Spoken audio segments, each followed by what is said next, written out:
আসসালামু আলাইকুম guys, welcome to my YouTube channel. তো আজকে সকালবেলা ঘুম থেকে উঠে পেস্টে ব্রাশ লাগিয়ে চলে আসলাম তিনতলায় এসে দেখি ওমা আমার গাছে দেখি অনেক ফুল ফুটছে। তো আমার মাথায় একটা শয়তানি বুদ্ধি চলে আসছে।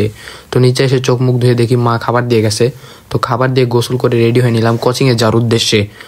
তো কোচিংয়ে আসতে আসতে আমি একটু আগে চলে এসেছি, এই কারণে এখন পর্যন্ত কেউ আসেনি। তারপর কোচিং শেষ করে আমি বাড়িতে এসে একটা পাত্রের ভিতর মানে কাটা বোতলের নিচে অংশের ভিতর মাটি দিয়ে নিচ্ছি। মাটি দিয়ে নিয়ে চলে গেলাম তিনতলায় যেয়ে ভালো করে মাটিগুলোতে পানি দিয়ে দিচ্ছি, কারণ পানি না দিলে ভালোভাবে গাছগুলো লাগবে না, আর গাছগুলো ভালোভাবে না লাগলে ফুলও ধরবে না। তো পানি দেওয়া শেষে আমি গাছগুলো সুন্দরভাবে কেটে নিয়ে চলে যাব আমাদের পাশের বাড়ির রুমে।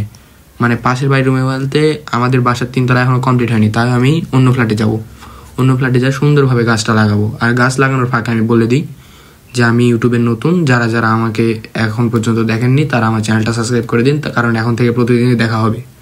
তো সুন্দর করে আমি গাছগুলো লাগিয়ে চলে আসলাম আবার এই রুমে এসে সুন্দর করে একটা ইঁট নিয়ে ওই ইঁটের উপর রেখে দিলাম, দিয়ে হালকা করে উপরে পানি ছিটালাম। তো আমি এখন পানি ছিটাই, আপনারা আমার ইউটিউব চ্যানেলটা সাবস্ক্রাইব করুন। ধন্যবাদ।